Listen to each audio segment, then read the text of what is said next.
Hello, everyone. Thank you so much for joining us on this, at least in New York City, particulate day with some residual uh, smell and heat in the air. We're joined today to talk about what this is, what this means, and what our future holds with John Vaillant, author of Fire Weather, A True Story from a Hotter World. Thank you so much for joining us, John. John is a journalist and an acclaimed writer who spent many months digging into what our new weather patterns mean. And I think we all see it in the headlines, John. Today, I open up the New York Times and they have a graphic of how the Canadian wildfires started, what it means. France 24 is talking about extreme heat sparks wildfires, health warnings around the world.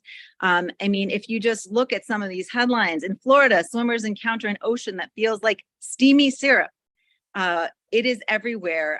When I chose to read this book, it was from a little bookstore here in Manhattan called the Corner Bookstore. They were highlighting this book. Yeah. And I thought, wow, this is so prescient and relevant because in June here in New York City, we had orange skies related to fires coming out of Quebec. And I thought, wow, this, everybody needs to read this summer. And as we're going into the middle of July with heat indexes around the world rising, this is more relevant than ever. Thank you for writing this book. Thank you for writing it so beautifully. And welcome to the Doorstep here at Carnegie Council. Thank you, Tatiana. I've heard about the show and I'm so glad to be on it and to meet you in person, almost. Well, we'll get right to it. And I encourage our audience out there, please send in your questions. We will try to get to as many as we can. We have a lot to talk about today, but we also want to hear from you and have you as part of the conversation. So please do send in your questions. John, I'd like to start out with something that you call, and reading a passage, if you don't mind. I know it's not you reading it, but I didn't give you a heads up. But I want to read this particular one because you mentioned in the book, and I'd like to start out here because we need to understand how we got here. How we got here and what is fire weather. And I think what you say in the book is this is not a planet Earth as we found it. This is a new place, a fire planet that we have made. And this is so important, I think, to talk about what you call here and what I think more people need to be speaking about, the Petrocene age. And here on my page 231, you write, the Petrocene age has enabled ordinary people to command energy in ways kings and sultans could only dream of, and with an ease hitherto unimaginable. Can you talk more about that? Because that frame of the Petrocene age and where we are compared to where we have been in the past is so much of the book and so important as we start this conversation today. Yeah, thanks. So the Petrocene refers to petroleum, specifically, to the liquid fuel that is so central to the life and lifestyle that so many of us lead around the world now. And we, think about it as petroleum, but really, what we really have to go back to is this idea of fire. And petroleum is interesting to us only because it burns. We wouldn't go to the great lengths we go to suck it out of the seabed or mine it out of the boreal forest in Canada or drill it out of the Sahara Desert, or sorry, the Saudi desert, if it didn't burn. And so we call it an energy industry, we call it a fossil fuel industry, an oil and gas industry, but at its root, at the bottom, it's a fire industry.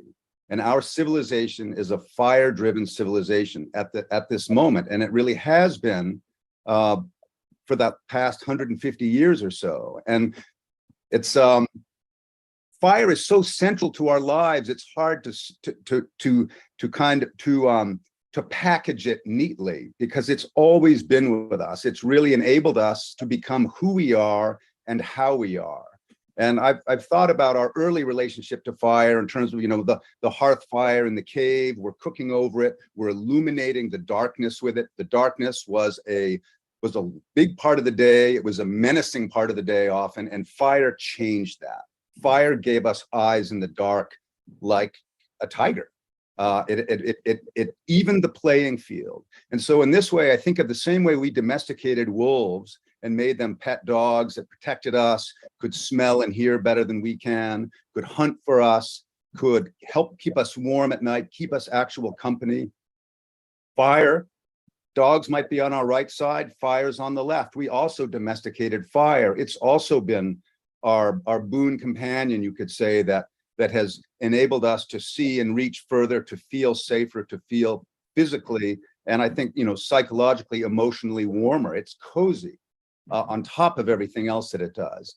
And so that's our history with fire. And then when we discovered and mastered liquid petroleum around 1870 and really started to incorporate it into our lives, first through lighting, through illumination, through the kerosene lamp industry, and then into combustive energy, steadily replacing coal first in boilers and then in internal combustion engines, we were able to amplify ourselves and manifest ourselves on Earth in a way that no one ever has before. And so the idea of an ordinary person, a factory worker, driving a car across the country, kind of sitting in relative comfort, it was unheard of when you think of the history of civilization. You might have been able to do that on horseback, but even to be able to afford the time, to afford the fuel, petroleum changed all that for us and gave millions, in fact, billions of us an opportunity to access this incredible energy in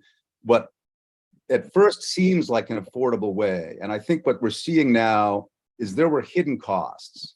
And that's what we're reckoning with now. And that's when you talk about the fires, when you talk about the smoke, when you talk about the heat of the ocean, it's really kind of closing in on us now. It's not just something that happened in Australia. It's not just something that happened off the coast of Bangladesh. We're seeing it, extraordinarily hot water in the Gulf of Mexico. We're seeing it off the coast of Ireland. We're seeing fires in Switzerland. We're seeing unbelievable, the biggest fires really ever in Canada right now. It's almost a pan-Canadian series of fires that we're dealing with now that is, essentially unheard of in modern history. So, and that's a short list, and the list is much longer. And really open a newspaper, open a magazine now, and it's front and center for us. And I think that in the book, you really make the case that pace of change has been caused by us, that this is very much a problem that wouldn't exist without what we have done. And I wanted to make sure that, our audience reckons with this. And we here at the Carnegie Council of Ethics in International Affairs often think about the ethics of and choices. And I think that is something that, you mentioned briefly in the book, but really has not come into play with some of this reckoning. And I want to read, since you mentioned that word, you write on page 231, reckoning with the negative aspects of oil and gas is a responsibility that duplicitous marketing, short-term governance, superb engineering, and a certain amount of willful blindness have enabled us to keep at bay for a century. Can we talk about maybe some of these factors that have accelerated, our obsession with fire?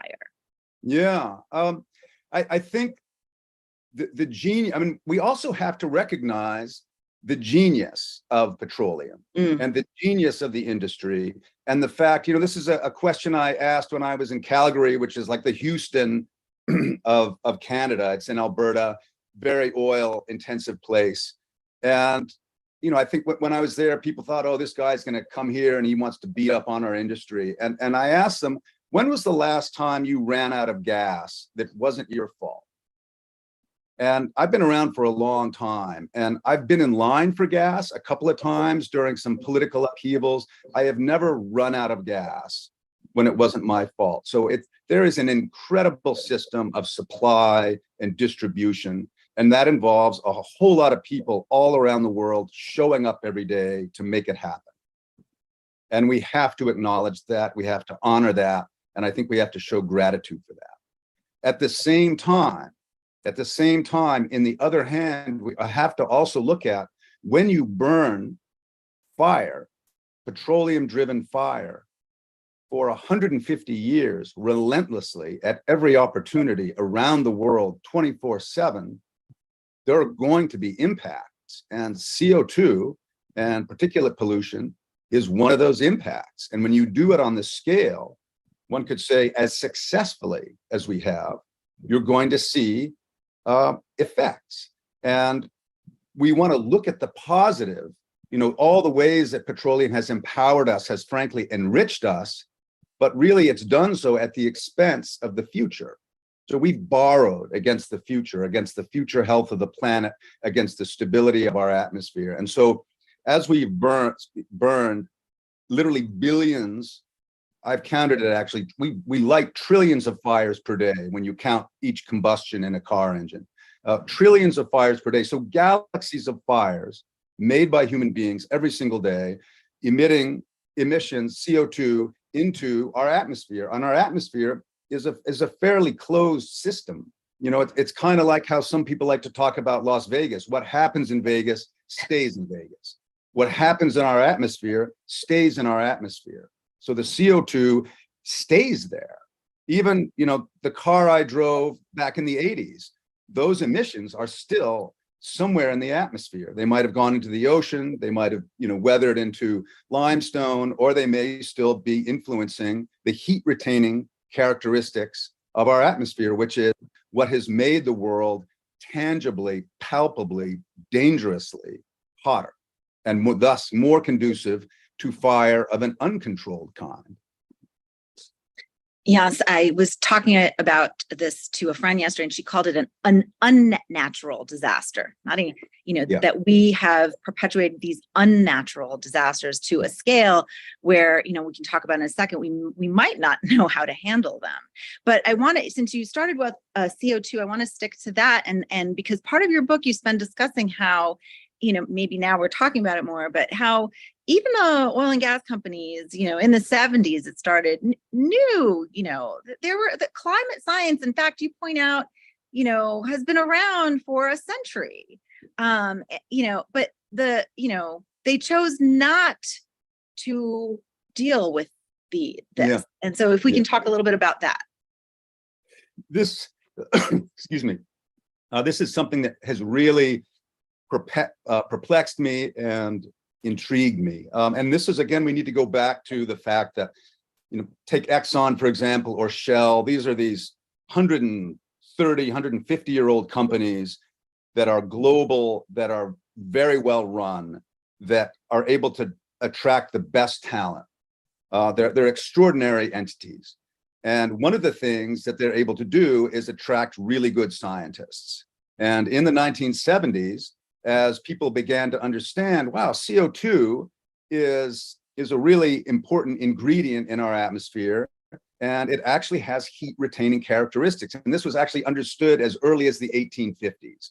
A pioneering climate scientist named Eunice Foote from upstate New York did this pioneering experiment. So people have known, scientists have known, chemists, physicists, atmospheric scientists have known about this for a very long time. But we didn't have the instruments to really test it and measure it accurately until around the 1950s, so 100 years later. So by the 60s, petroleum companies were realizing, okay, we are in the fire business. We are in the, we're in the energy business, but if we're going to be honest with ourselves, we're in the fire business. And therefore, we are, whether we like it or not, we are also in the CO2 business. We are manufacturing CO2 in massive quantities every day, and we are selling it to the general public. So they developed methods and earnestly studied and tried to game out what CO2 might do in the future if we continued to burn fossil fuels as we were doing in the 60s, and expanded as economists and visionaries and futurists predicted we would. And in fact, the science they did, the predictions those companies made were excellent. And one of the most kind of pernicious and sinister detail was as early as the 70s, petroleum emission scientists from Shell and from Exxon understood that there was going to be a moment when the CO2, the excess CO2 introduced by the petroleum industry and by our collective burning would start to influence climate in ways that broke through the quote unquote noise of normal fluctuation and become directly identifiable. And they predicted that that would happen around 2000. And they were exactly right. And if you look at CO2 measurements, it's climbing steadily, but the temperatures don't start breaking out of normal fluctuation until the late 90s, early 2000. And then we start seeing these spikes. And one of the things we also start seeing, less well known to people with thermometers or scientists, is fire began to change. Fire began to burn more intensely, more broadly, and we started to see phenomena, including fire tornadoes, which had never been recorded anywhere. There's no historical record. There aren't First Nations or Native legends about fire tornadoes. Volcanoes are what produce, these giant pyrocumulonimbus clouds. Now, as of 2003, Australia had the first identifiable EF3, enhanced Fujita scale measured fire tornado. And that is a terrifying new 21st century energy. And that's just one of the manifestations of this,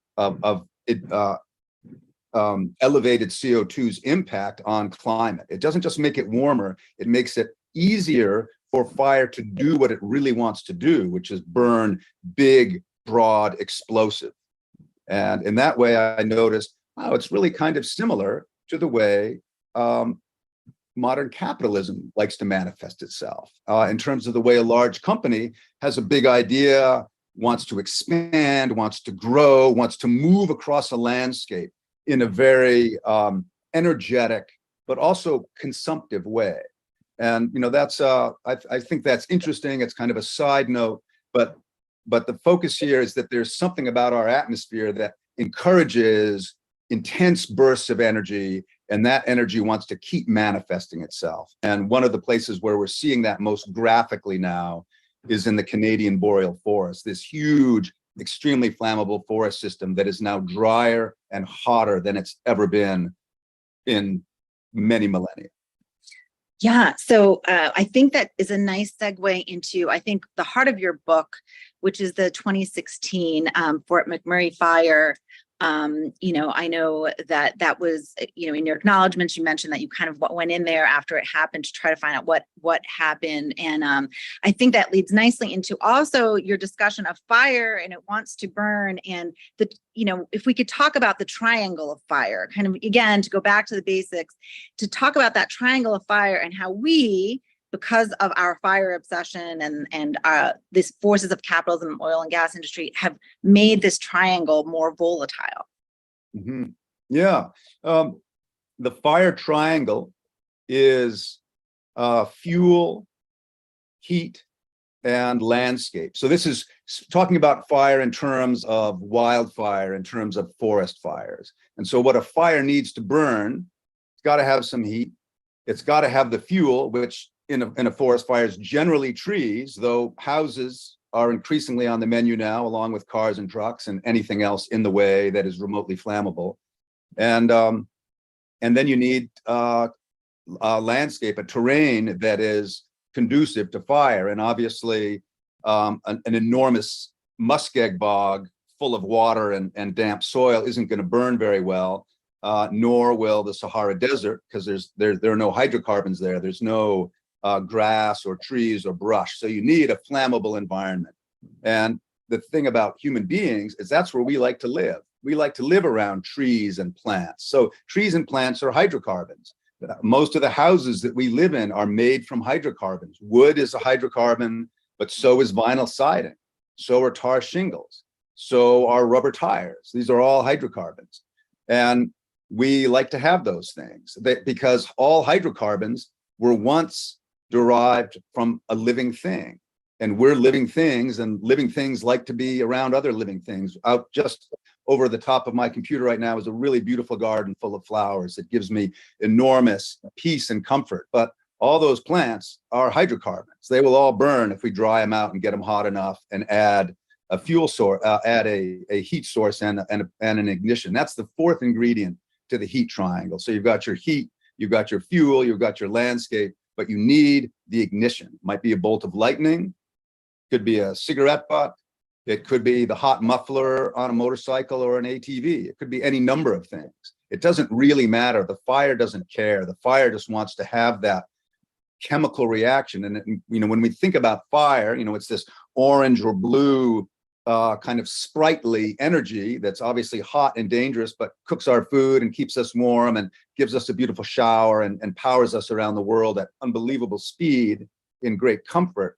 But it's actually a chemical reaction, and that was really hard for me to wrap my head around, and I'm not going to unpack the science of it here because it still crosses my eyes to think about it. But the bottom line is, we need the heat, we need the ignition, we need the hydrocarbons, and then you've got fire. And the boreal forest, which is less known to Americans, but to anybody in the far northern hemisphere, we're speaking in Siberia. That's the taiga forest. That's boreal forest. Boreal means northern. It's a reference to the Greek god Boreas. So boreal is anything to do with the north.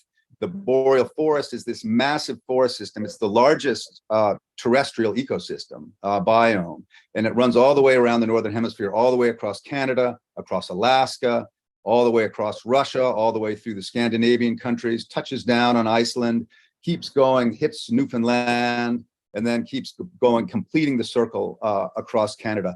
It's a fire-dependent ecosystem, and that seems sort of counterintuitive because Smokey Bear says, don't light fires in the forest, be safe.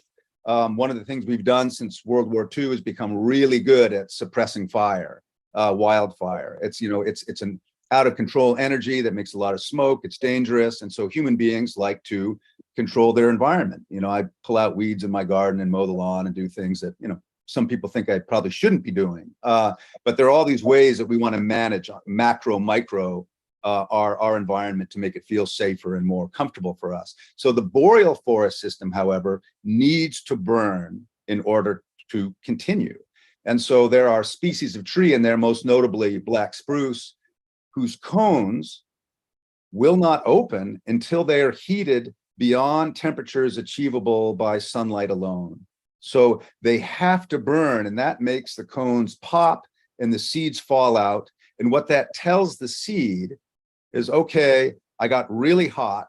That means there's been a fire. That means I don't have any competition right now because the old trees have been burned. The canopy is open. I have access to the sun and the water coming from the sky. It's my turn now.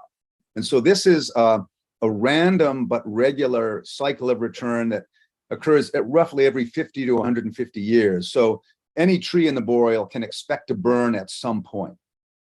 What's different? So this is normal. So people will say, hey, what's the big deal? Their fires are always burning in the boreal, and they're always big. And this is true. 1,000 square mile fire, which would be front page news in Boston or New York or San Francisco or London or Tokyo, is a run-of-the-mill fire that nobody bothers reporting on in northern Canada. It's huge up there. It's really, really an enormous space. What's different, and what made the Fort McMurray fire of 2016 so different, is that the normal temperature for the boreal forest in May is about 65 degrees. So that's, 12 degrees Celsius.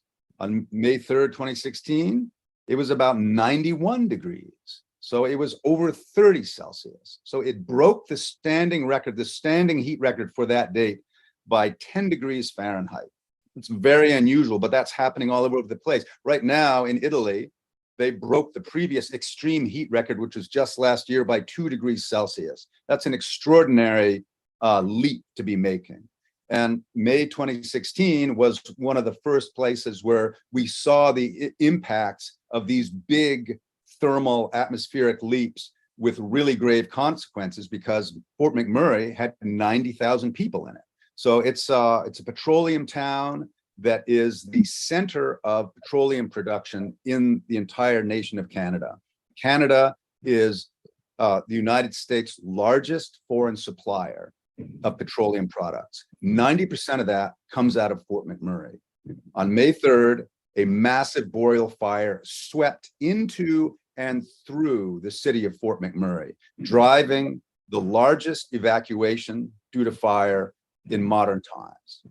90,000 people vacated that city in an afternoon, with fires burning up to the breakdown lanes, with huge rolling balls of combusting gas just exploding over the road. It was absolutely apocalyptic, and it really put the fear of God into people. It was the worst and most expensive unnatural disaster in Canadian history, and it shut down the petroleum industry, which is a massive industry with huge economic ramifications for Canada and by extension the United States, because we import so much. The United States imports so much from Canada. So this was a historic event, and the city was shut down for an entire month. And no other North American city has been sort of sidelined like that, has been disinhabited like that, besides New Orleans after Katrina. Like, that's how bad it was. You know, another way to think about it is Chernobyl after the meltdown. You know, you go into people's houses 3 weeks later, and there's a plate of food that, you know, people just got it from the table and bolted. That's how intense it was. And you know, the flames, 100 to 300 feet high, and you know, what's important to understand about fire is fire projects heat. It's called radiant heat. Radiant heat moves at the speed of light. So when you put your hand up near a candle, that energy that's coming off the candle into your hand is moving at the speed of light. And it's also telling you, don't touch the candle. So when you have a large boreal fire, 100-foot, 200-foot flames, the heat coming off that fire, radiant heat, was 900 degrees Fahrenheit, around 500 Celsius. So it's projecting this blistering, explosive heat hundreds of meters ahead of it. So any tree, any house, any car, any person is instantly desiccated, is instantly dried and reduced to its hydrocarbon flammable potential. So by the time the fire gets there, everything is superheated to the point that the houses in Fort McMurray, which go for $500,000, $1 million a piece, it's a very wealthy town, burnt to the ground in 5 minutes. So they went from a freestanding home with no involvement to a burning basement in 5 minutes, because the houses combusted in their entirety virtually instantly.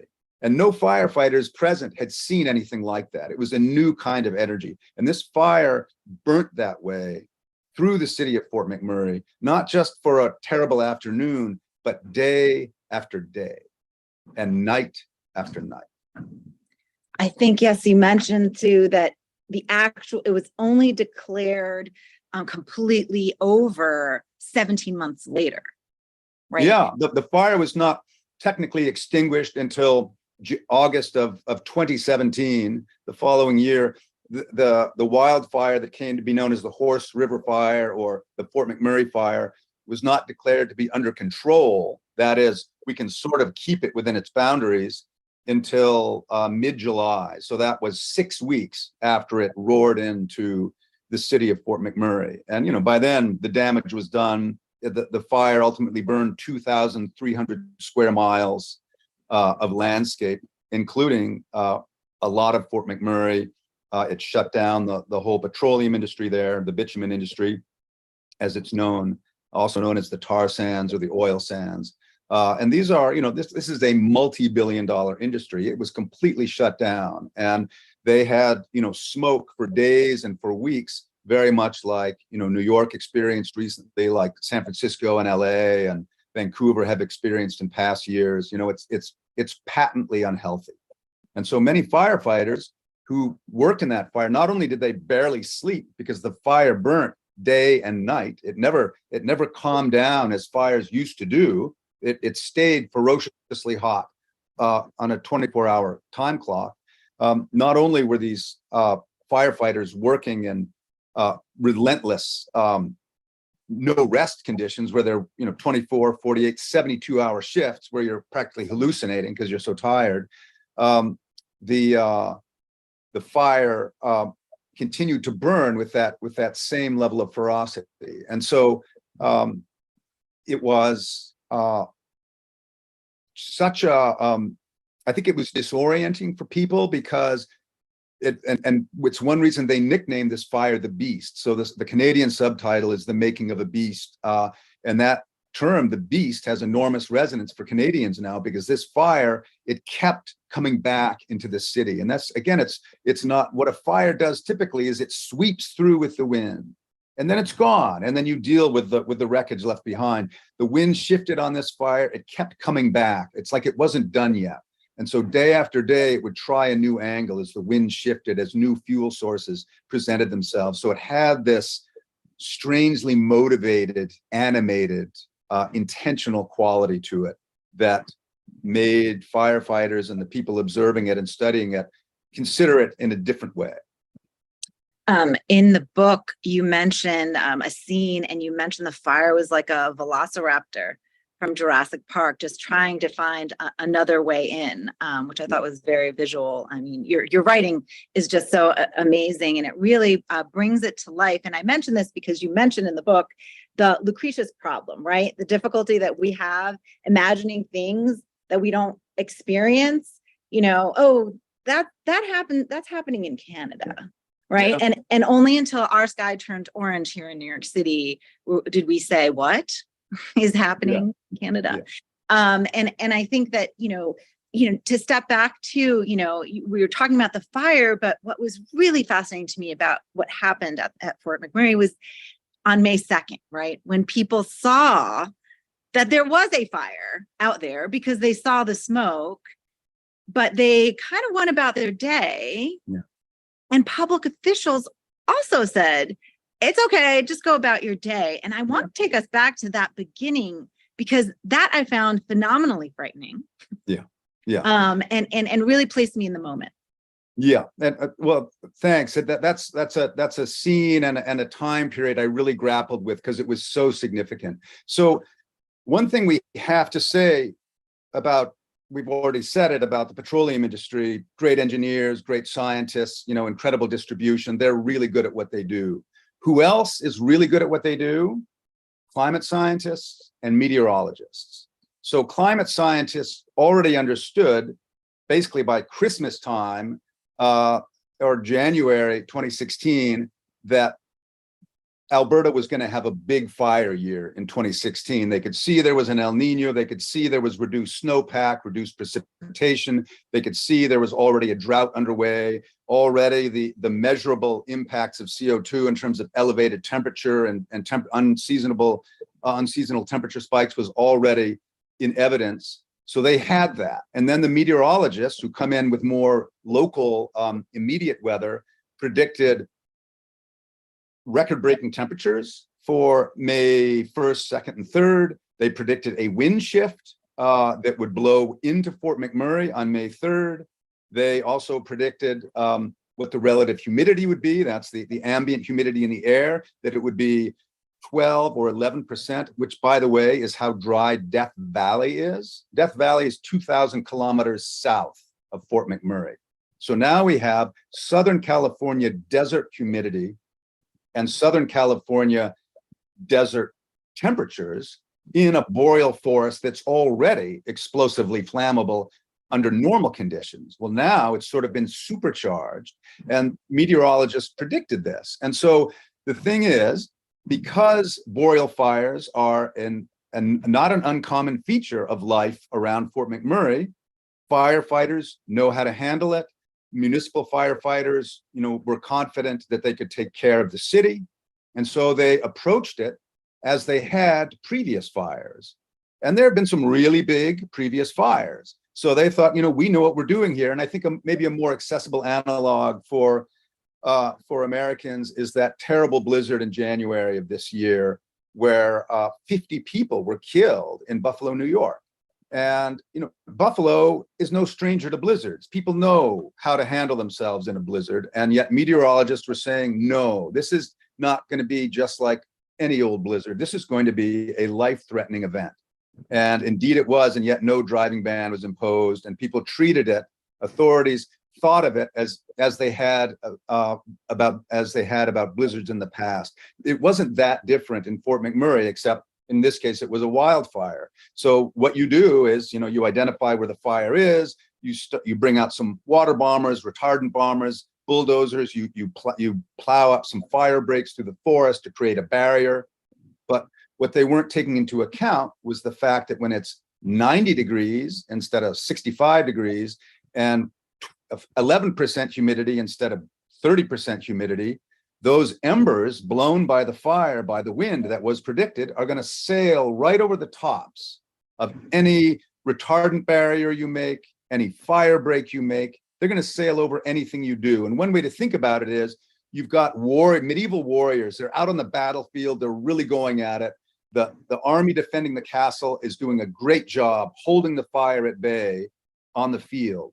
But back in the trees are the archers with their fire-tipped arrows. And they're just firing them right over the field of battle, right down on the rooftops of the village and of the castle. And that's exactly what happened. And so you have, not just hundreds of arrows, metaphorically speaking, but tens of thousands, millions of tiny embers sailing through this extraordinarily hot, dry air. So they don't go out, they stay lit, just like that cigarette butt that you throw out the car window, all the way over the top of all the firefighting efforts, landing in people's yards. And what everybody said, who I spoke to, firefighter and civilian alike, is they could not believe how fast the fire moved. And so what we have to think about is it's not just a boreal fire. It's not just a normal fire. When you heat everything up, when you dry everything out to extreme levels, the fire, the way the ground behaves, the way the fuel source, all those hydrocarbons, the trees, the grasses, the shrubs, the mulch on your garden that looks so pretty, keeping weeds down, all of that turns into fuses for fire. And the way that fire moved, it did not look like, oh, this is an ember landing on my lawn, starting to smolder. This looks like someone sprayed gasoline all over my lawn and then threw a cigarette into it. That's how fast the fire distributed itself through these neighborhoods. And then you have temperatures that were literally comparable to the planet Venus, a place where nobody lives and nobody ever could. It's unspeakably hot there. So that's how hot it was in these neighborhoods, except their fire won't burn on Venus, but it burns great on planet Earth. And so you had this Venus temperature with earthly combustibility, and that is a bomb. And Fort McMurray turned into a bomb. As we're going to continue to talk about Fort McMurray, I encourage those of you listening to send in your questions, comments into the chat. We'll be sure to integrate them into the conversation. I wanted to continue on because, again, it was, I think, such a powerful people perspective because you did speak with, moms trying to pick up children, right? People, worried about their possessions, the man who went back to lock his door. Yeah. Right. And these are all human responses because you don't think it's going to be that bad. And I think that, we who, need to think about what this means for us, and as people, as humans, that it is affecting fellow humans. And I kind of want to stress that because that's what comes through very much so in the book, that nobody really understood what was happening, from public officials to people. Nobody got it. Yeah. Yeah. There's cognitive dissonance was on display on May 3rd and in the days preceding it. And nobody is ready for a miles wide wall of 150-foot flame to come tearing into their city at 20 miles an hour. It was a tidal wave of fire that came into town. And so when people looked at it, when they saw it on the outskirts clearly coming toward them, there was nothing in their catalog of experience or even potential responses. You think of the Terminator kind of going through, what do I say now? Its computer is going through, okay, I say, this is what I say in this occasion. It was a little bit like that. What do you say? What do you do when such a thing presents itself? And nobody knows, because no one's been there before. And nothing in our evolution really, or in our society, has prepared us for this. And you can watch all the disaster movies you want. I do think these are kind of not so unconscious attempts to imagine these scenarios, but when it's actually happening to you, it's not because you went to the theater to watch it. It's like Chandra Linder, she is driving down the highway in her beautiful Porsche on the way to drop off her dry cleaning. And she comes around the bend, and here is this, where her city should have been, is this massive black and orange wall blotting it. She cannot see the sun anymore. So something colossal has intruded itself into her world. And so I spent a lot of time with firefighters and civilians who were in that moment of, in Greek, it's called anagnoresis, this kind of revelatory awakening to this new and previously unfathomable scenario, unimaginable scenario. And it was really interesting and scary watching what they did. And this man you referred to, by now the fire was in his neighborhood, coming down his street. His wife and daughter had already left in their vehicles on the one road out, which was extraordinarily dangerous, but there was no other choice. Meanwhile, he's there. I worked my whole life to pay for this house, to buy these things. I'm way up in Fort McMurray, 600 miles north of the US border, in the middle of the forest, not just because I love it here, but because this is where the money is. And this is where I was able to make a beautiful life for my family. And I'm not ready to give it up. And so there's a police officer dragging this guy away from his door. He fights the police officer off.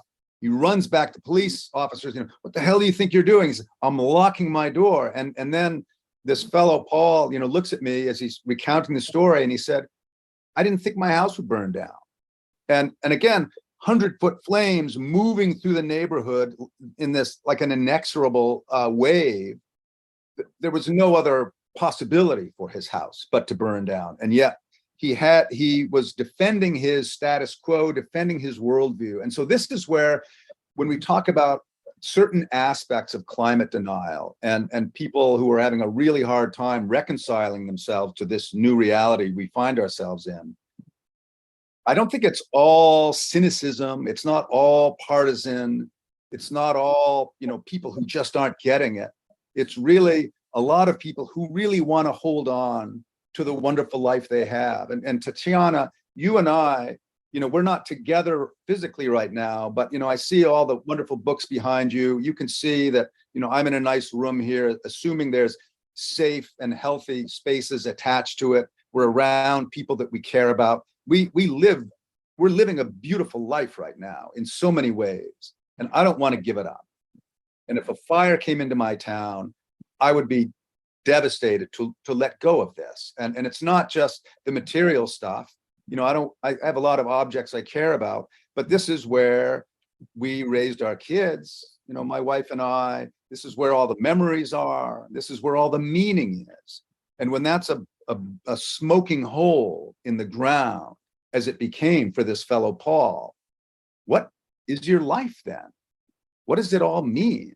And you're really stripped back to zero in this. It's like a brutal kind of spiritual initiation. And he had his family. His family was safe, but that's literally all he had. And he had his truck, because that's what he escaped in finally. But nothing else. And the status quo, as mundane as it may seem, it's and for a lot of us, it feels like all we have.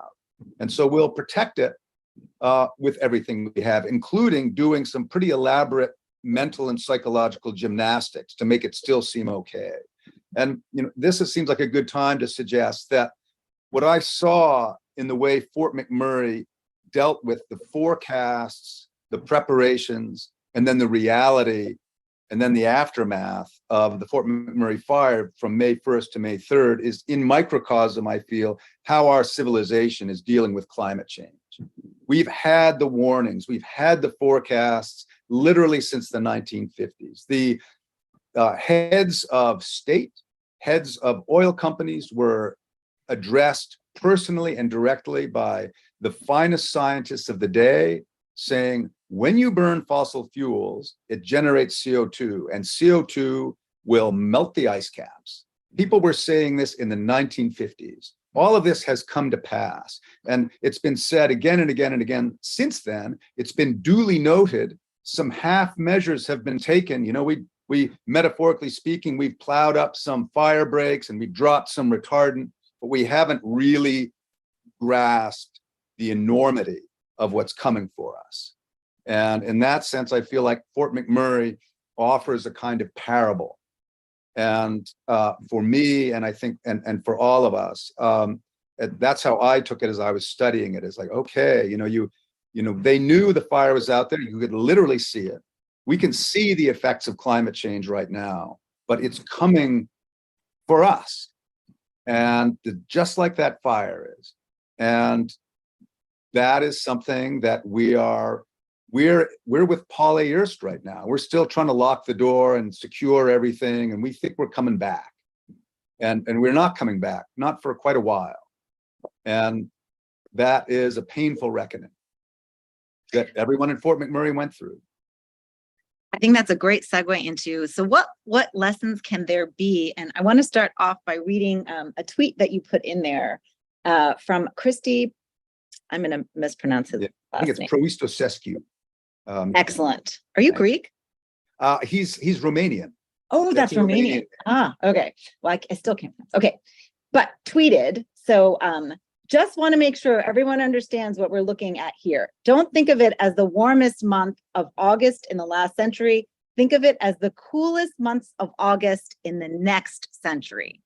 When I read that, I thought, oh, wow, yes, that might, if we're in your parable and your analogy, yeah, maybe we need to start thinking that this is the new normal. And so what can we do now? What can we do now? I saw in your book some lessons that, or some things that we should, for example, flag. You mentioned here, the forgotten practices were the simple ones. Don't build your house in the woods, surround it with open fields. But you mentioned it early in our conversation, this need for us to build these wildlife urban interfaces. I believe that's how we're building so close now to areas that are flammable, that maybe one of the lessons is, hey, we shouldn't do that anymore. Do you think so? Or what do you think of that? Well, I think, Tatiana, that again, that's another half measure. And honestly, given the actual state of the world right now, the fact that the Canadian fires have broken every record there is to break. There's a good 2 or 3 more months of fire season still to go. When you look at water temperatures in the Gulf of Mexico or off the coast of Ireland, when you look at the temperature in Rome yesterday, when you look at South Asia, these are killing heats. These are killing marine temperatures, killing air temperatures. What we really have to do is stop burning ASAP. And that is really the source. It's the source of our power. It's the source of our economy. It's also the source of the suffering that we are experiencing now and that we'll continue to experience. And I just feel like that's how dire things are right now. And we also need to understand that Darren Woods, the CEO of Exxon, has made it abundantly clear that he has no intention of stopping burning. He has said to the press, at the end of the day, we're not an electron company, we're a molecule company. What he's basically, molecules are the composing bits of petroleum. That's what he's referring to. We are not an energy, we're not going to go solar, we're not going to go green. We burn petroleum molecules. That's what we do. And that's what they're going to do. And yet that is exactly what the world doesn't need right now. And so we really have to come out and say that and deal with that. And then going back to your reference to the WUI, the wildlife urban interface, post-war, a lot of us went back to the woods, and a third of new North American housing or American housing is built in the WUI, in this place where you've got a lovely cul-de-sac for scooters and basketball out front, but you got running trails through woodlands and parks out the back. And that's great. It's a beautiful place to live, but when it's on fire, it creates a seamless transition for the wildfire, for the forest fire to come right into your community. And what we've seen is that the modern house has an unbelievable number of petroleum products and flammable chemicals in it, and it burns almost like an incendiary bomb.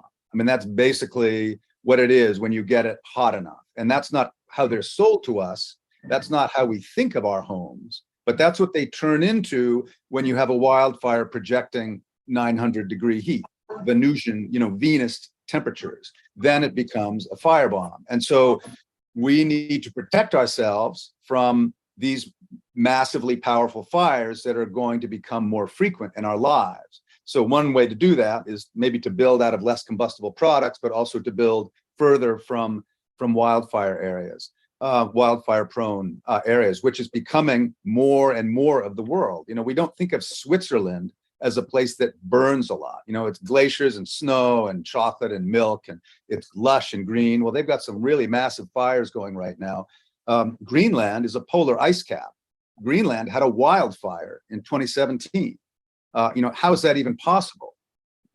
So that's the new world we live in now. The things that we never thought would burn are going to burn, including Notre Dame and the Natural History Museum of Rio de Janeiro, of Brazil, and Rio de Janeiro, and the Jagger Library and South Africa. I think it's the University of Cape Town, maybe Johannesburg. These inviolable structures have become more flammable, but so have all our ecosystems.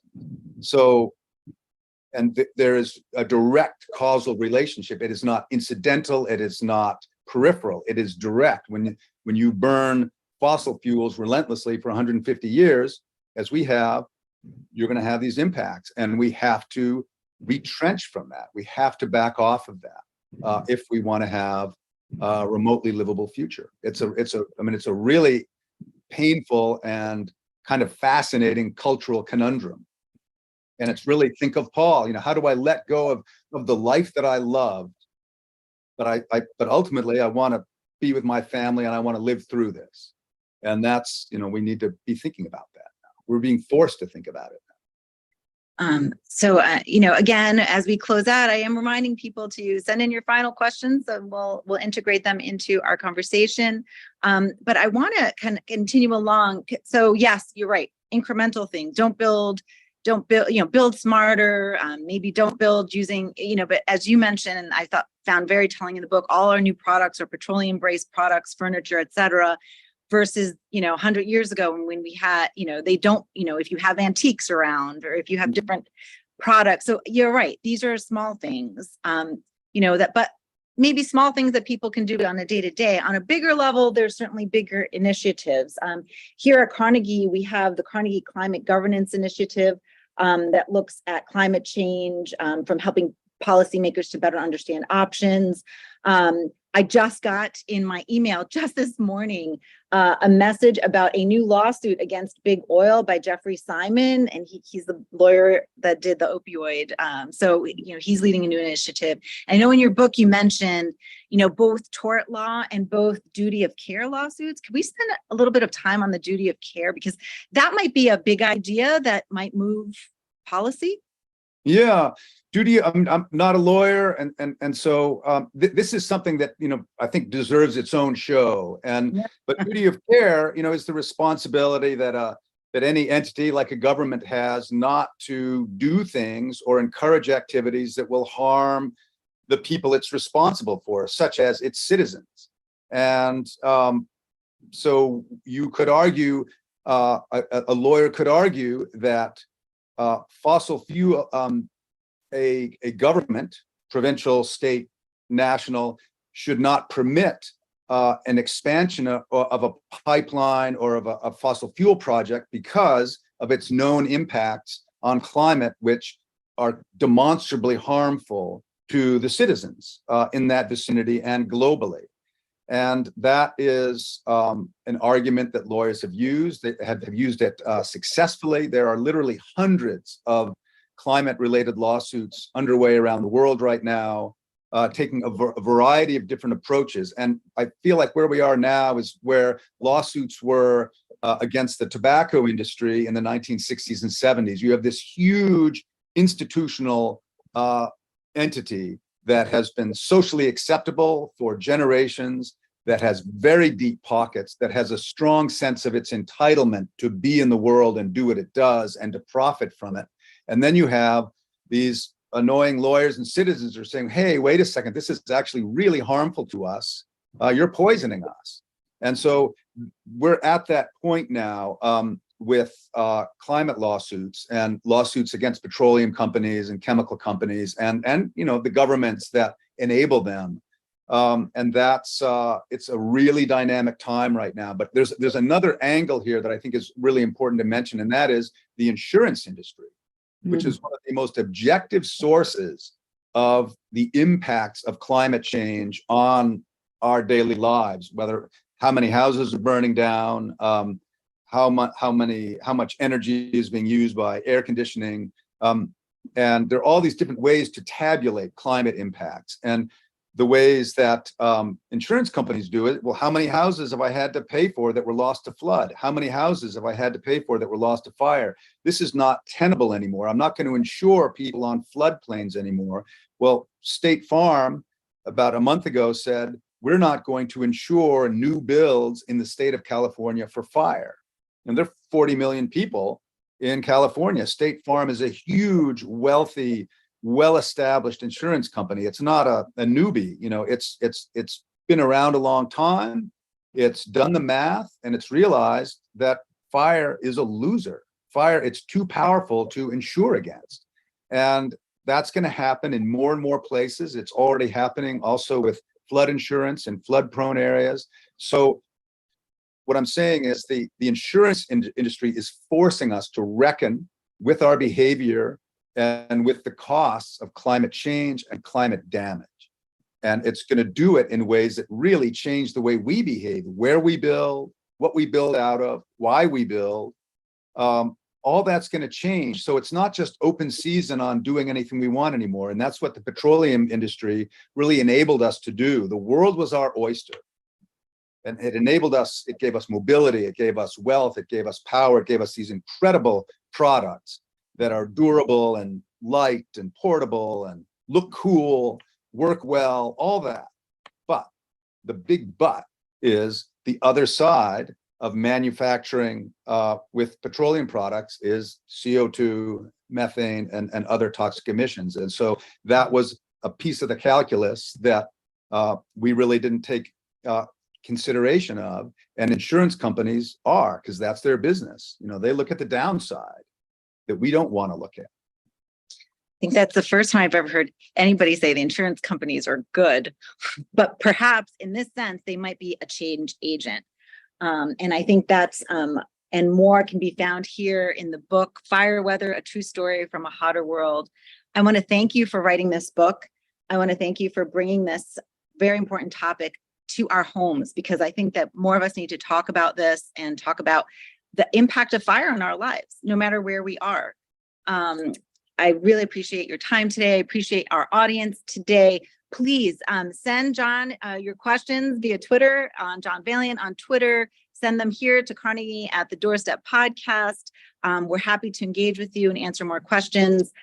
Your summer reading, here you are, Fire Weather. Thank you so much, Don.